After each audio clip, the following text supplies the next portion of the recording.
as if I'm up here for the very first time. My name is Alyssa Stone. I'm the Senior Director of Programs here at Mechanics Institute, and I'm very excited to welcome you all here for our first monthly storytelling showcase hosted by Rosen.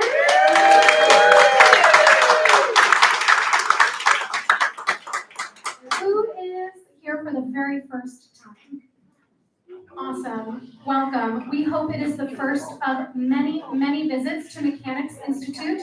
Just a couple quick things about us, since you are new. Mechanics Institute was founded in 1854. We are a historical landmark, cultural center, beautiful library, world-renowned chess program, and events center, like we're doing this evening.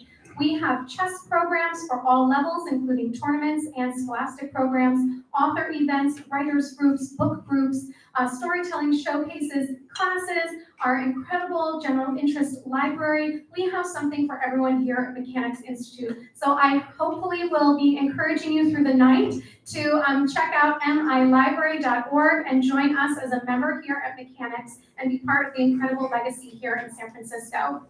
We have our bar and concessions open in the back. Please feel free to grab a snack or beverage throughout our program this evening. We want you to be happy while you're here. We've got a bunch of really interesting programs coming up. We have an online author talk with Lydia Kiesling tomorrow, who is a fantastic writer with her new book, Mobility, that just came out. And that's online at noon. So if you are interested in a smashing geopolitical romp, please check out our talk with Lydia Kiesling tomorrow.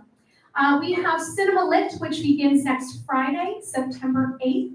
Our theme this September is Hollywood New Wave. We have 4 fantastic films, all from 1973. We kick off with Serpico next Friday, the 8th. So definitely check that out. Free for members, $10 for the public. You can't get a better movie deal. And then, of course, we have our Future of Libraries event on Thursday, September 14th, Opening the Doors for Democracy, which we are doing in collaboration with AIASF, the architectural organization just up the street. So we hope that you'll join us for one of these fantastic and interesting programs here at Mechanics Institute. Again, that website is milibrary.org. So please join us. Rosen, of course you all know, is a writer, storyteller, and host. He hosts the Moth Story Slams and Grand Slams and has been featured on the Moth Radio Hour, Alice Radio's The Sarah and Vinny Show, and K-Fog's The Finch Files podcast. Corey is a performer at Facts Improv, one of the world's foremost centers for improvisational theater, and is the author of Your Story Well Told, Creative Strategies to Develop and Perform Stories That Wow an Audience. And I know you will all be wowed this evening. We have Corey's books for sale here, so I encourage you to check that out. And without further ado, please give a fabulous welcome to Rosen.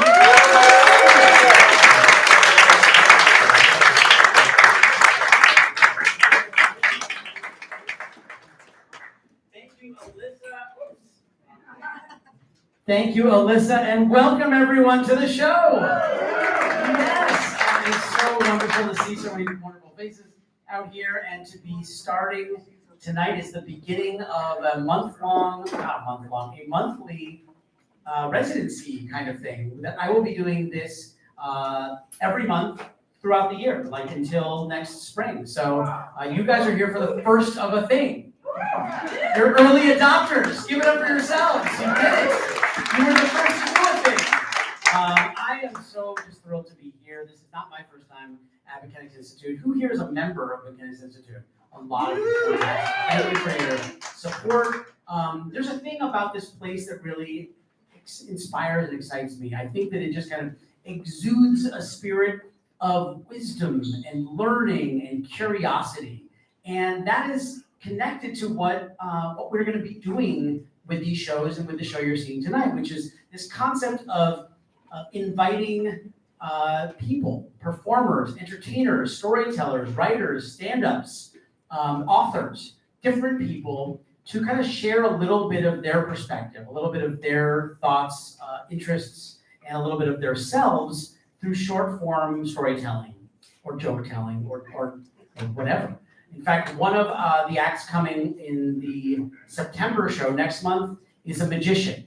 We have magic, so it's really, there's going to be a broad spectrum of the kinds of things that you're going to see up here. And I am so excited and thrilled tonight because the people that I've invited to be in the show all said yes, right? Which I think is amazing. But two, like nobody said no. Like when I invited people, I kind of thought some of them were gonna not be available or not. Everybody said yes. And so I was like, awesome. So we have a really fantastic packed show for you tonight. Each of them, there's 6 storytellers, are each gonna do about 5 minutes or so. And when we were kind of fishing for a theme or a topic, I wanted to kind of leave it open to whatever they wanted to do. So they may or may not adhere to a topic. They may just talk about something that's of interest to them. But the topic that I've been thinking a lot about, and some of them may also talk about it, is education, right? Because it's August, it's the beginning of sort of the educational year, the start of a new thing. And even though it's not the calendar year, it is the Jewish New Year. Like that's always kind of this like sense of a beginning in that sense. But it's also this cycle that we've all gone through with our education, that fall is a beginning. Fall is the start of another cycle of sort of putting behind what we were before and going ahead to what's next. And in my own personal life, there's a lot of dramatic upheaval that's kind of right at the horizon. I have a senior in high school this year, a senior in high school.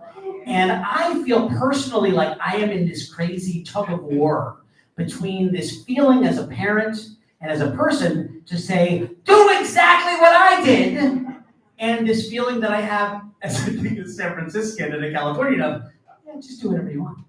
Like you do you. So it's like, do what I want, do what you want, do what I want, do what you want. And my son in the middle is like, kind of like, well, I don't know what I want. So we've been on tour all summer. We've been going to California schools. We went to East Coast. We did the big drive from Boston across the New England and Pennsylvania, and we caught a bunch of minor league baseball games along the way because there's a lot of minor league baseball through Pennsylvania. And so we got to Pittsburgh and Rochester and Syracuse and Colgate, and everywhere we were, we saw schools that were so different, right? Like you've got Colgate, which is in the middle of a cornfield, right? And you've got UCLA, which is in the middle of Westwood. It's just like in the city. And everyone I say to Henry, I go, what'd you think? And he goes, I liked it. So no decisions were made, because that's of course what, with the grandparents, like, well, did he decide? Like, no, he liked everything. So my hope for this year is that my son starts not liking things so much. And maybe if we just whittle away, we'll eventually find that something either that I want him to do or that he wants to do will stick. Thank you. Okay, so what we have for you tonight, as I mentioned, is 6 presenters, performers. I don't know what to call them because they're so varied, but I'm just thrilled and delighted to bring up the first of them right now. So please welcome to the stage a wonderful person and storyteller and friend, William Humnicky.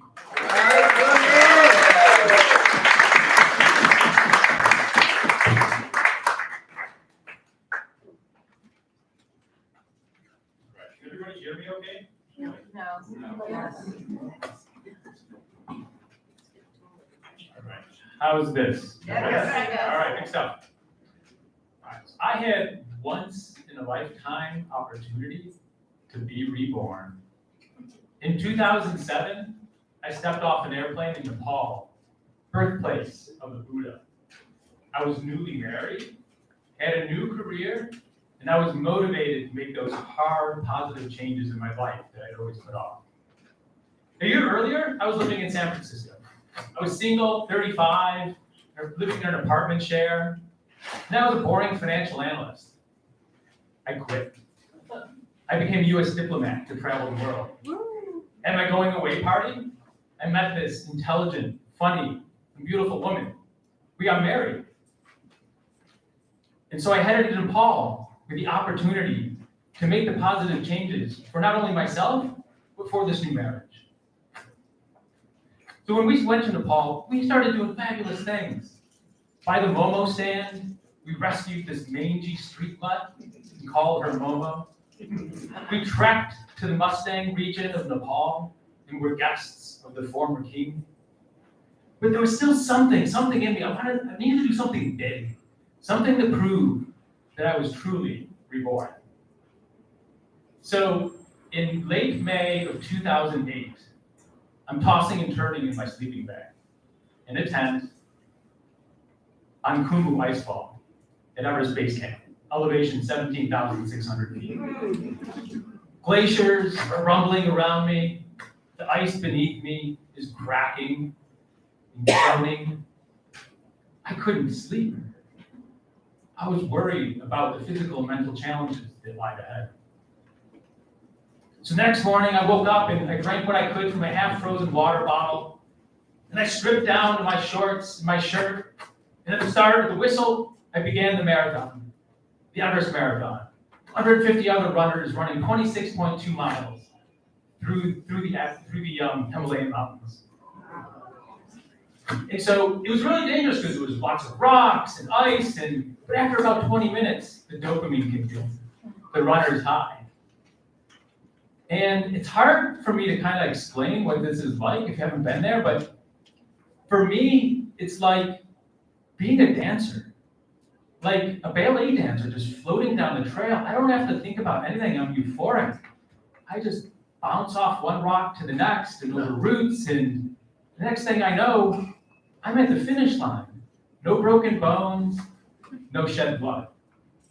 But that's all kind of funny because in real life, I can't dance. I trip over my own 2 feet. So 2 days later, I'm back in Kathmandu with my wife.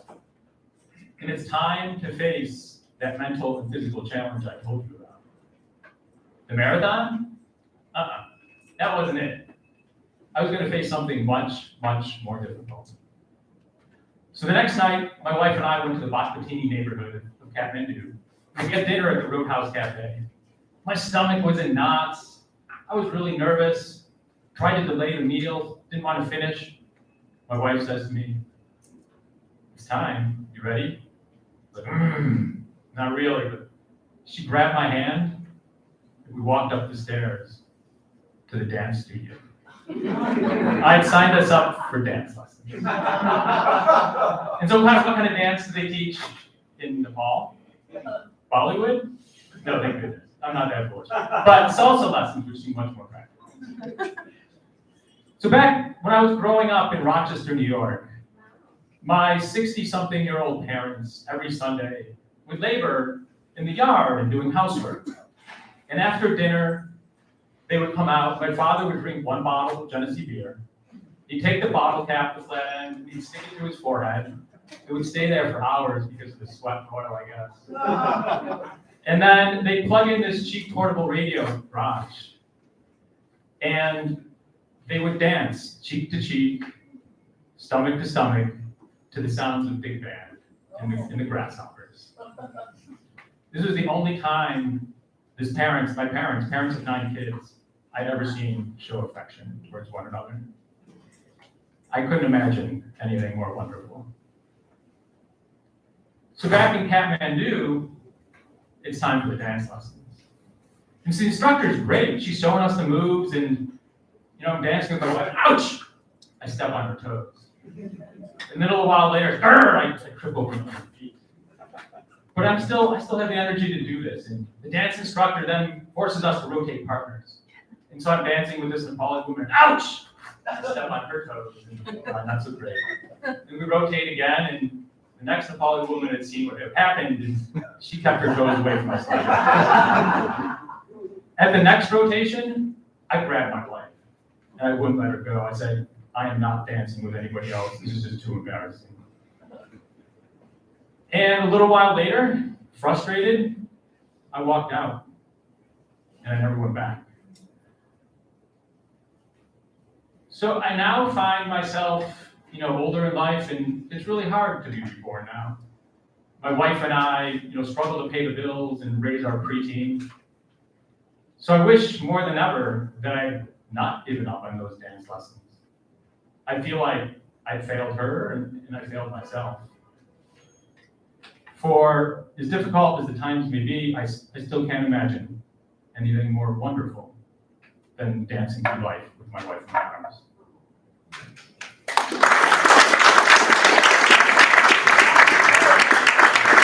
it for William Humnicky. So good. Oh, is that another mic? Yeah, we'll do a little sit through and stand by.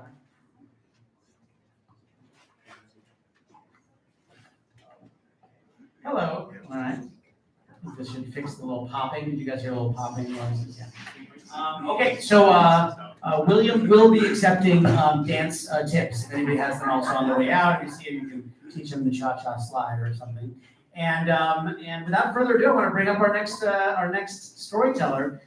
This is somebody that if you've ever gone to the Moth or the Alameda or the Oakland Story Site, really any story show in the Bay Area in the last few years, you have seen this man. And I am privileged to call him a friend and look forward to anything that he ever says. One of my favorite things about JP, this is the next storyteller, is that I've learned this about JP recently, is that he doesn't decide before he comes to a show what story he's going to tell until he's there, which I think is a really important and I think profound way to approach the concept, because who knows what the room needs until you're there, you're in the room. So what you're about to get is exactly what this room needs. So please welcome JP Frary.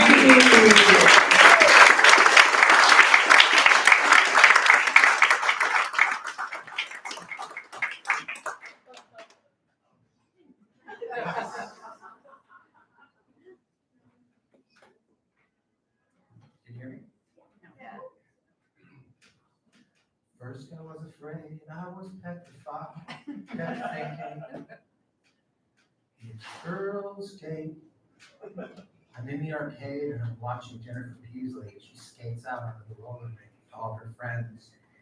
They are all wearing short-ass jeans. They all have multicolored labels on, even though it is hot out. It's her birthday party. And I watched them all apply and reapply Bonnie Tyler Lip Smackers lip gloss. All the girls wore watermelon, except Jennifer. She put on green apple. And as they went around and around the rink, it was like some sort of weird candy store merry-go-round.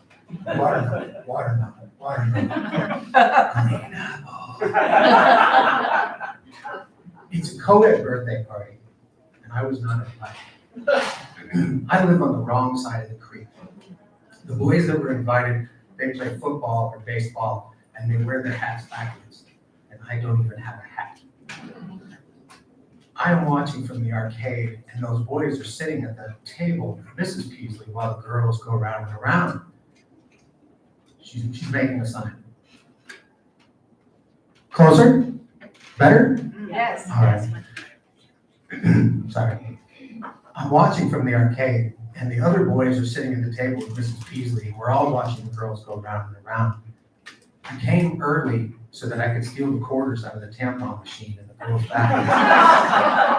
But somebody beat me to the condom machine in the boys' bathroom because it's empty. And I'm pretty sure it's Adam who's playing asteroids and Space Invaders constantly. He's a year older than me. He has that dirt spot that's a mustache that you think is dirt until you get close and realize it's actually hair. And that makes him seem more menacing than me when he watches the girls go round and around. I occasionally skate by the party to act like I'm part of it, but those boys give me the look, that territorial look that says you don't belong here. And Adam does the same thing, and he gets the same look. And we're watching the girls go round and around, and everyone is watching the girls go round and around. And I see Adam skate close to the table again. And this time, in the smoothest move I've ever seen in my life, he scoops up Mrs. Peasley's purse and slips it under his sweatshirt and skates to the snack shack and then to the bathroom. And I look around. No one saw him but me. So like a magnet, I skate first to the snack shack, then to the bathroom. And he is in a stall and he has the purse open and he already has the cash out. And I look him in the eye. He does not say a word. He splits the cash in two and hands me. I take the money. He skates by me and puts the purse in the trash can. Just goes. I put the money in my pocket and I skate back to the arcade. About 10 minutes goes by before there is a calamity. There is stuff going on at the birthday table. And all the kids are looking under chairs and tables, lifting things up. And I hear Mrs. Peasley say, my credit cards, my checkbook were in that purse. I have no way to pay for the party. And that's when a door opens for me. And I skate to the bathroom.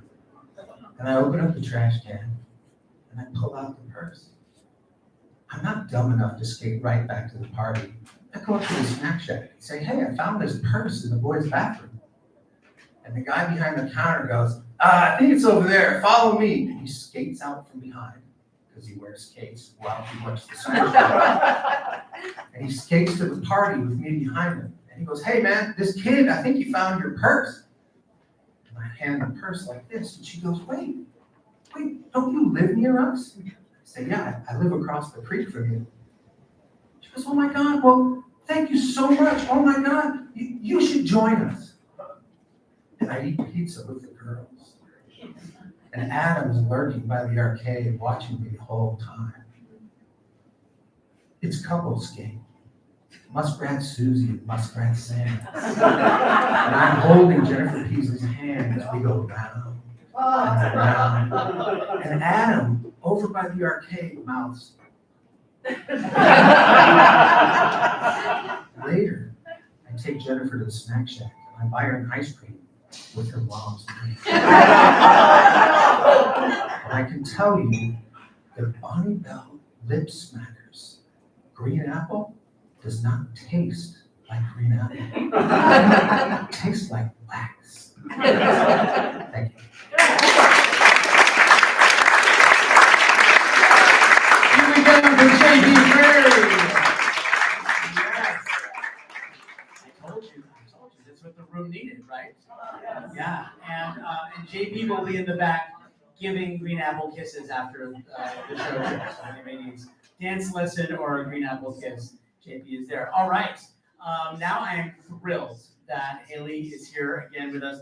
Was anybody here for my show in May? Was anybody here for the May showcase? No? Great, then you are in for a treat because Haley Donovan is, let me just say, she's blowing up on the scene, right? The performance scene, the stand-up scene, everything. She's blowing up, and you guys are seeing her at the launch, at the springboard, and she is springing tomorrow from here to Italy. Not to tour though, just for vacation. But she's still going. She's going to Italy. So please welcome the one and only Haley Donovan!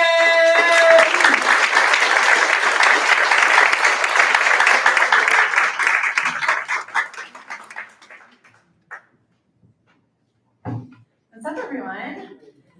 First of all, go ahead and give the Mechanics Institute another round of applause. And go ahead and give our wonderful host, Corey, another round of applause. And one more for all the performers you're going to see tonight. Awesome. Yay. All right, so Corey asked if I would do a stand-up set tonight, and I said, of course, I love the shows he puts on. I've loved all of the learning I've done from him. So let's buckle in, right? And when you said the theme of education, I thought, perfect. I used to be a first grade teacher. So that is like, yes, that is gold to me. Paid for or it set me up for therapy for 10 years. And for comedy. No. So, like I said, I used to be a first grade teacher. Any teachers in the house tonight? Oh, yes, wonderful. Thank you. You all are rock stars and happy beginning of the year. I was still weird prefacing that with happy beginning of the year, but hopefully it's been smooth. And I'm a little bit disappointed in my former teachers. And I'll tell you why. They were great. They taught me how to read. They taught me about social emotional learning. But they failed to recognize what I'm pretty sure is an extreme case of ADHD. I have 2 different settings. I have a slow ramble, and then I have a mile fast ramble, where I sound like one of those little kettles on the stove, just go. So I'm that was a prime opportunity to help a kiddo out. So as an adult, I was researching my symptoms on WebMD, like any responsible physician would want their patient to do. And I realized it was either adult ADHD or WebMD also said it could be inflammation of the testicles. And like, I'm not a scientist, but like, I'm gonna go with adult ADHD. So like I said, I used to be a teacher, and I'm beginning to think that all of the attributes of having been a teacher, I'm kind of starting to cramp my style in the dating scene. Because as a teacher, it was our job to praise mediocrity.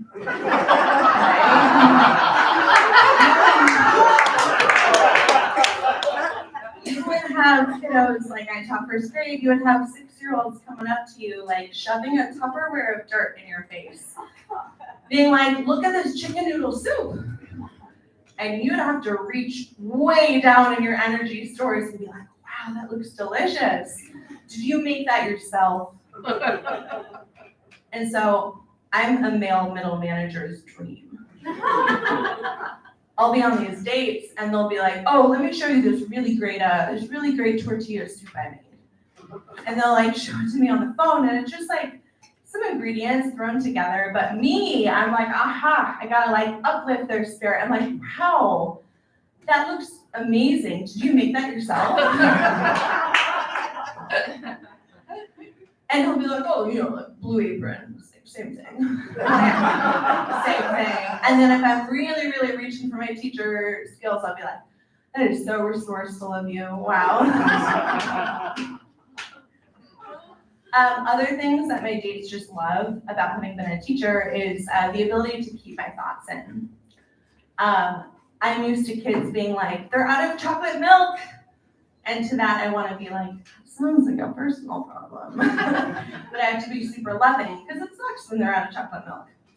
Or other kiddos, like a girl would come up to me and be like, he messed up my crayon box and then just ran away like nothing happened. To which I have to be, oh, sweet girl. They usually mess up your crayon box and then just run away like nothing happened. Like, buckle up. But no. But there's a flip side to the praising mediocrity coin. As a teacher, dating me likely was probably pretty frustrating because I was always exhausted. I was just like a well-educated bag lady. Just keeping my tote bags together and just like hoping I would make it home, skip my exercise class, and hit the couch. Yeah, it's exhausting. You work so hard. And so I'd be on a date, the guy would see like white dust on my pants, and he'd be like, oh, you like to party?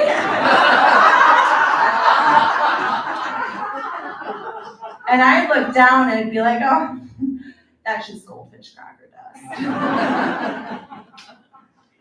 And the idea of giving instructions in bed, like, forget it. Not gonna happen. We have been giving instructions all day long. Figure out what to do. Don't make me write an email home. Like, dear Mr. and Mrs. Collins, Jimmy had a tricky day today. Please talk to him about the importance of identifying shapes. Why we take turns. And why we practice patience. Oh, yes. All right. But like I said, I did leave the teaching profession. I loved my kiddos. I loved parents, but it was time to leave. It was time for a new chapter. So I'm out here trying to assess what to do next. You can imagine in teaching, you can imagine those stock options. So it's time to do something next. So I'm like running through all of the different transferable skills. I'm like, I'd be a great mechanic. I duct tape my Honda together like 3 times a week. So That's a winning option right there. I'd be a great Uber driver. I make it a practice to drive all of my dates home the next day, regardless of how it has gone. Really going for those 5 stars. If you ain't first, you're last. But I think the shining profession that really stands out, that I'm really going to be going for, is that of a physician. Because I'm just one WebMD article away from being an expert. My name is Donovan. Give it up for yourselves.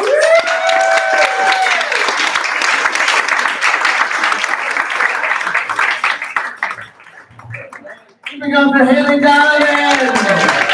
Yes! I'll tell you, she was not disappointed. Oh my God, I love you, Haley. So good, and thank you for making the time. Haley literally like packed for her trip to Italy, then came over here. So her luggage is probably gone.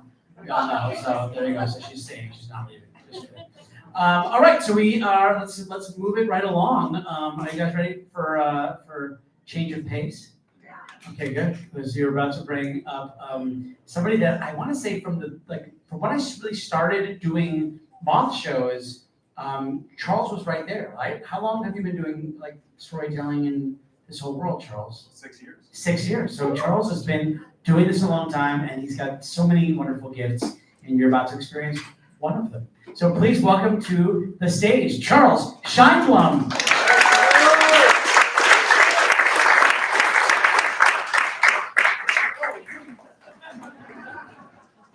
That's my gang. Who's that, JP? Before I want to say, JP said chicken fly. So give it up for JP. This story takes place in a small town in rural New Jersey in October 2001. The place is not so important to this story, but the time is, because if you haven't done the math yet, October 2001 is like 19 days after September 11th. So needless to say, xenophobia in this country was at one of its all-time highs. I was in high school, I just got my driver's license, and that year I was taking a German 101 class. And that year, a German exchange student came to stay with a host family in our school, and he and I ended up becoming fast friends. And the cool thing about having a friend who speaks the language you're trying to learn is that they'll let you practice your very basic language skills with them. So, loosely translated, our conversations would be something to the effect of, "Hello, Florian, how are you doing? I'm Charles. What is your favorite color?" To which you would reply, "Hello, Charles, I'm Florian, I'm doing well, and as always, my favorite color is blue." So one day, I go home and I tell my parents about Florian. I say, "Mom and Dad, I've got this great new friend, he comes from Dusseldorf, he lets me practice my language skills, my studies are going so well, but the best part about Florian is he's getting his pilot's license and he wants to take me flying."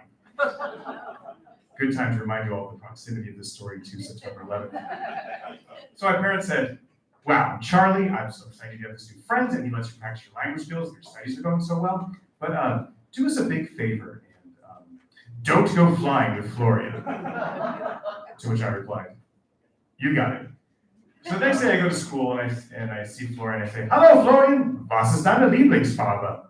And Florian said, "Yeah, Charles, as always, my favorite color is still blue, but Charles, would you like to go flying with me this weekend in an aeroplane?" To which I replied, "You got it."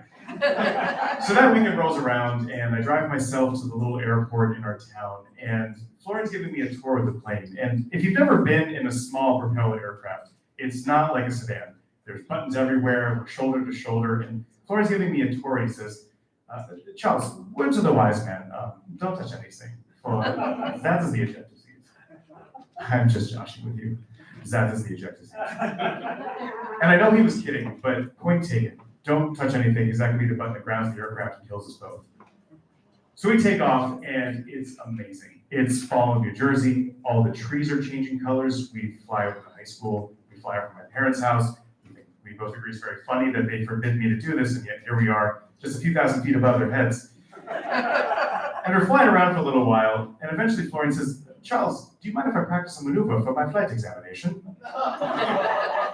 Now, Florian is paying like $190 an hour plus fuel for us to be here, so far be it from me to prevent him from doing some boring flight maneuver. So I say, "Yeah, of course," and he pulls back on the yoke, and he says, "Thank you," and I don't think anything of it.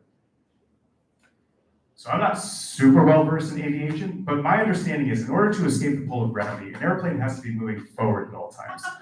All I ask is that you just keep that in mind for this next part.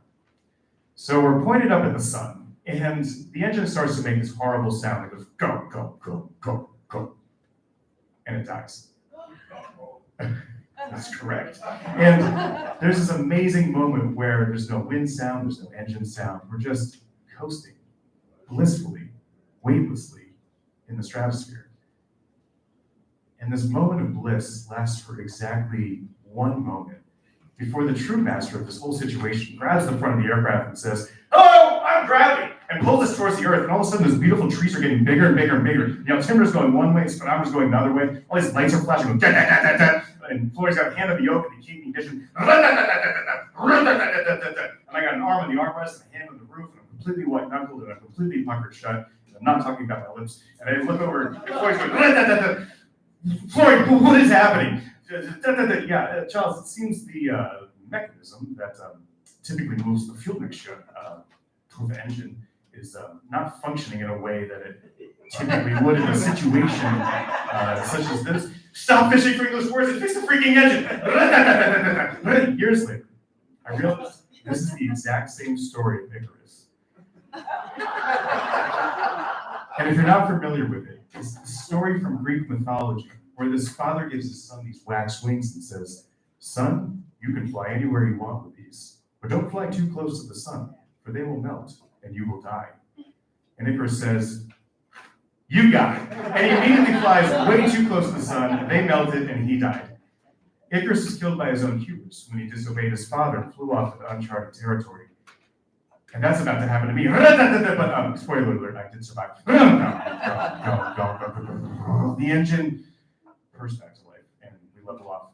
As it turns out, this is a totally normal procedure. In order to get your pilot's license, you have to prove that you can point the nose of the aircraft at the sun, kill the engine, go into free fall, turn the engine back on, and level off. In fact, you have to get more or less a perfect score on this because, reportedly, if you crash the airplane in the process, you don't get your pilot's license. So we land. Corey knows. So he doesn't have a pilot's license. So we land, and Corey says, "Charles, that was an interesting one, but Charles, thank you so much for coming with me. I will see you on Monday. Perhaps my favorite color will be orange." So I'm driving home. I got my hands attended to. I'm still completely white-knuckled. I'm still completely airtight. And a couple of you got that. And I'm reflecting on this day that I had because I was a good kid, and I couldn't believe that I disobeyed my parents one time. And then I had what I considered to be a near-death experience. And I'm driving, and I vowed to myself that I'm never going to lie to them again, that I'm never going to disobey them again. And I get to my parents' house, and I pull up to the driveway, and I put the car in park. And I'm walking up to the front door, and like clockwork, my father opens the front sliding door, takes a step out, and says, "Hey kiddo, how was bowling?" So that's typically the end. I've told the story a few times, but just really quick, if I have to, I was looking at us watch, just a really quick appendix to this, or an epilogue, if you will. So this started a lifelong fascination with aviation, believe it or not. And I never told my parents that story until late in my 30s, like almost double that amount of time in my life. But so once every few years, I will pay some ex-Marine fighter pilot a few $100s to just do sadistic things to an airplane with me inside of it. So this past weekend, I went out to San Diego and I spent a lot of time upside down in a biplane over the Pacific Ocean. And I still don't tell my parents before I do these things so they don't worry about me. But when I landed, I sent them the video footage. And I kid you not, I will show you the text message. My father just says 3 words: "How was bowling?"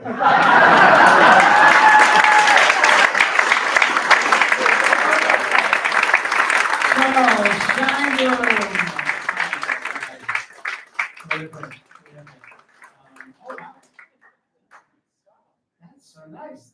You guys are about to start the show. That was all just a pre-show. Now the show's going to begin. Thank you for the lights. That was such a good idea. Right? It's like a light bulb moment. Thanks, Alyssa. Okay. Our next performer, our next act is an incredible human being that I feel so blessed to have crossed paths with in my life. He is the founder and artistic director of the Afro Solo Arts Festival, still, right? and highly acclaimed award-winning performer and educator and activist in San Francisco. And I had the great good fortune of meeting and getting to actually work together with him last year on an incredible pilot program called The Opera in You, which was a program pairing the San Francisco Opera in their centennial season with the public library, doing free classes in storytelling, hosted in the public library and funded by the opera. And newsflash, we're doing it again this year. So look out for information about that. It's going to be starting up this fall if anybody's interested in participating. So we had the great fortune of meeting and working together, and now you get a chance to hear him do what he does. So please welcome the one and only Thomas Simpson.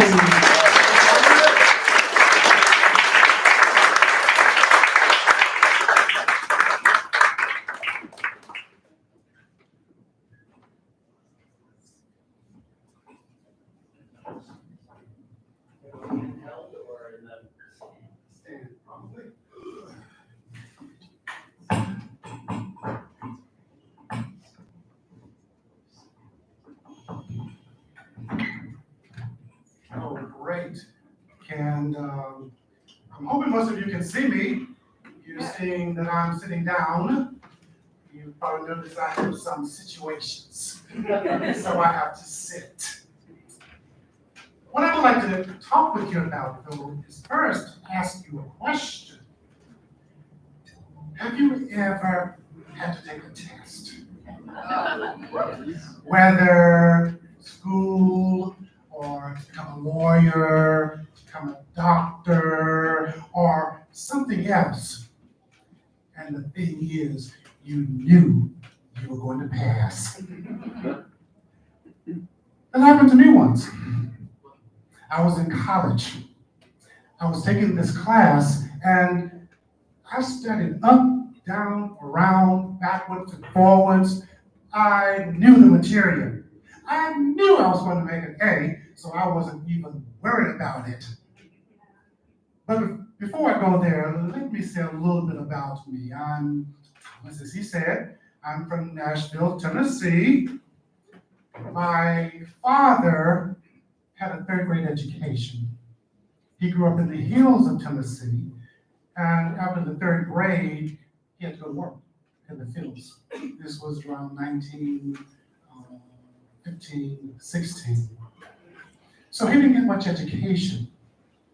My mother, she had an 11th grade education. I'm from a family of 11. So I heard those wows. You don't hear that from the speaker every day, do you? So growing up, we were kind of poor in Nashville. So going to college was completely out of the realm. But this was during the time of the Civil Rights Movement, when education began to be very important. My parents began to say, get your education and ain't nobody can take it away from you. Go to school. So I went to school, big school, elementary, junior high, did good. Went to East High School in Nashville, did good. Was in the National Honor Society. But going to college was for somebody else, mostly people who didn't look like me. But one of my sisters got into college. And then another brother got into a college. And then another one got into a college. And I began to think, well, maybe I can. I don't know what they do in colleges, but maybe I can go also. Around the 11th grade, I got serious about going. I thought, I don't know. I'll apply to one school. And this school was called David Lipscomb College at the time. It's called David Lipscomb University now. It's a church-oriented school. I was thinking about going into religion. I applied, and I got in. I thought, oh my God, I'm going to college. I'm smart. I thought that until I got my first English paper back. It had so much red on it, it looked almost like a little flag. I think that happened. So, for this course I'm telling you about, it's a speech class. final exam. I had to do good to make an A. The college is, at that time, probably 99.9% white. So I was one of the few African Americans there.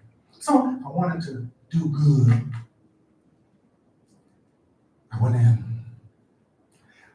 got the test. And when I looked at the test, I saw there were some questions that were kind of essay type questions, narrative questions. And I remembered that that teacher who gave me that flag said, if you ever take a test and there are essay questions, outline your answers before you start. So after the teacher told us to put everything on our desk, I had to get some paper out to outline those questions. I did. And I was flowing. It was a large class that seated about 30 students, but there were only about 10 or 12 of us in there. So there was a lot of space with, empty desks. I would work on the test, and I'd come across a question, I'd work on it a little bit, and put it on the table, and work on another one. Then I was just going to town working on these questions. One of my professor's teachers came into the classroom, and they were talking, and I was having a great time because I knew I was going to make an A. No question about it. So I finished the test. I get ready to turn my paper in. I look down to my notebook, and the notebook was open.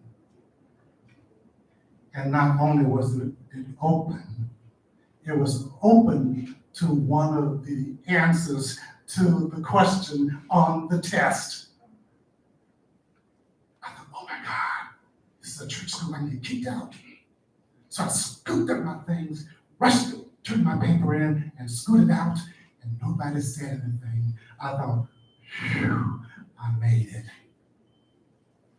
A couple of days later, I get this telephone call. Hello, Mr. Simpson. This is Professor so-and-so. Could you stop by my office, please? I was like, oh, yes, sir. I'll be very happy to stop by your office. I stopped by his office. He says, have a seat. He says, Mr. Simpson, there's a little problem. Really? He said, one of your fellow students said that you cheated on the exam. If you confess, everything will be fine. I know that you needed a good grade on this test to get a good grade in the class, so if you just confess, you'll be fine. I said, but I didn't cheat. I knew the material. I studied really hard. So we went back and forth. Confess, I didn't cheat. Confess, I didn't cheat. Confess, I didn't cheat. Then I had one of those aha moments that said, okay, Professor, why don't you just ask me the questions orally? And if I know the answers, then I probably didn't cheat. If I don't know the answer and I got it right on the paper, then you can say that I cheated. He fumbled around for a few seconds and then said, okay. He gave me the test orally and I aced it. Yeah. There were a couple of questions that he didn't give me credit for. He said they were wrong, but I think they were right. I wound up with a 95. I made an A in the course. I felt happy. My parents felt happy. But one thing is, I was very close to that teacher. He's one of the quote-unquote liberals at the conservative school, so we had a very good relationship. But after that test, things changed. Even though I didn't answer the questions, whenever we would see each other around campus, he would kind of give me a little eagle eye, like, what did you do? I know you didn't. I know you did something. I can't figure it out, but I know you did something. What he didn't know is I had studied my tush off. And I guess what it means to me, fortunately for that time, I was prepared. So whenever possible, be prepared. Thank you.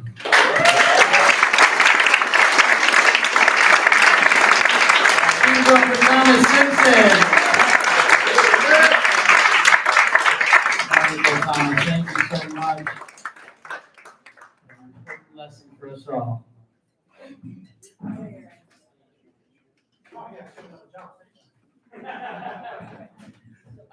Okay, terrific. All right, we are amazingly on schedule. And we're down to our last act.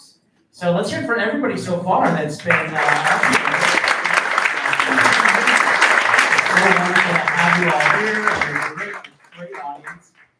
We are still going to have some snacks at the end, so if people, when it's all done, want to still nosh a little bit. And Alyssa mentioned at the beginning, but I do have a couple copies of my book over by the door. So if you want to check it out or even buy it, it's all kind of self-serve. There's a little place where you can do a Venmo QR code or what have you. It's $15 if interested.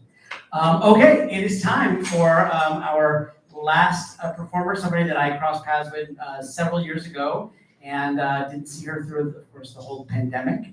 And as the storytelling world is, we are all connected by stories, and so something that this particular individual does is always makes me smile, always makes me happy, and I'm really delighted to welcome her to this stage. So please welcome a Moth Grand Slam winner, the one and only Mindy Myers.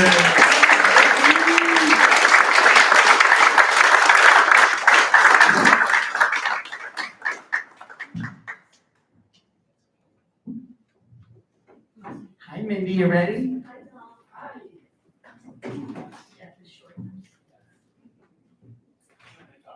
Got it.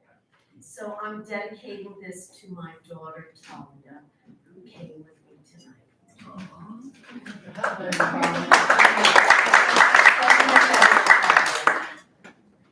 So both my parents are Holocaust survivors.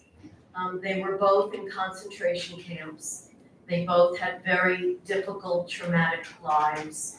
They came to America and survived. But the manifestation of their trauma sort of focused on scarcity. So they really didn't spend a lot of money on anything. They washed out jars and lined them up on the windowsill, and they kept eggshells, if you can believe it, and crushed them up and put them with water and put it around the bottom of plants. You can relate, yeah. They also, my father collected, so bizarre, collected those tiny little dental floss, white little containers, just in case we went to Jones Beach and he wanted to collect a little salt and put it on his, I know. So, yes, so there was a lot of scarcity, and we didn't spend money on much of anything. Twice a year, there was a sale in Brooklyn with this guy named Natan Borlan. He was Israeli, and he had a huge warehouse in Brooklyn. And twice a year, he invited Holocaust survivors who wanted to buy clothing for their children. And so twice a year, my mother would take me to Natan Borlan. And what it looked like, so this was where the manufacturer would bring their boxes and the trucks would come and take it to Bloomingdale's or Macy's, something like that. And so it was a huge hangar of a place with clusters of boxes everywhere, enormous place. And my mother would take me and we'd wander through the boxes, and she'd open them up and make me take off my clothes and try on these dresses. And over the years, I had a lot of very lovely things. But then I started getting older, and the girls started to appear. And so at around 14 years old, I told my mother, I'm not going to take off my clothes anymore. So my mother, was Austrian, and she didn't believe girls needed bras until after 15 years old. So I didn't even have a bra. So, and then there were these guys, huge guys with muscles, carrying boxes on their shoulders, ogling this little blonde girl with budding boobs, taking off her clothes, and they were, looking at me and making comments at me, and, my mother said, he's singing a happy song. Okay, so, at 14 years old, I told my mother, I am not going to take my clothes off anymore. And she said, if you don't take off your clothes, I'm not going to buy you the clothes. And I said, okay. And then she said, if you don't take off your clothes, I'm never going to be buying you clothes again. And I said, okay. And she lived up to her word. So I wore my cousin Lenore and Erica's clothes, hand-me-downs, for the next several years, and the old clothes that I had still fit me. And I worked. So I taught guitar lessons, I babysat, and then I got a job pumping gas in Texaco. And at around 15, 16 years old or so, I had enough money to buy myself a pair of pants. But not just any pants, the coolest pants. And these were bell bottoms with the flare coming from the knee, not down here, from the knee. And not only that, there were fringes going down the sides. So when you went like this, shimmy, shimmy. And I felt, I'm a cool chick. And so I went to school, and this kid said, his name was David Levin. I can't believe I remember that. David Levin says to me, hey, elfish. And I thought, elfish? Well, that's very interesting. We were just reading The Hobbit. And I thought, because I'm short, what, that's kind of cool. And so throughout the rest of high school, he would call me elfish. And I felt, all right. And then years later, there was the high school reunion about 5 years after high school was over. And he said, I see him across the room, and he calls out, hey, Elvis. I thought, Elvis? All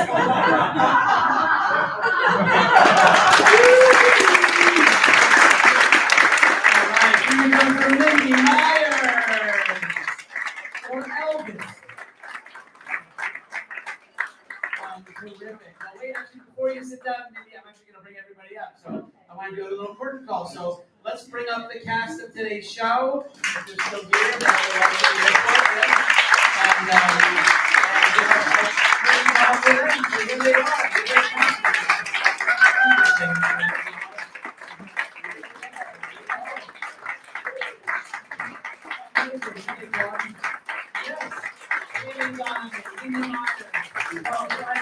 William Humnicky, Thomas Simpson, and J.P. Frary.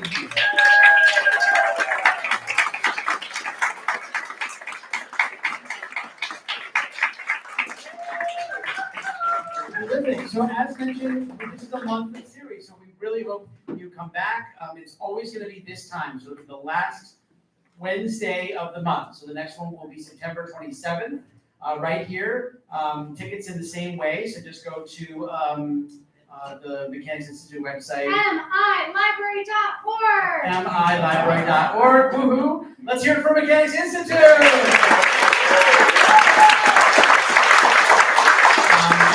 My name is Frary Rosen. It's been a pleasure hosting the show tonight, and we look forward to seeing you next time. Bye-bye.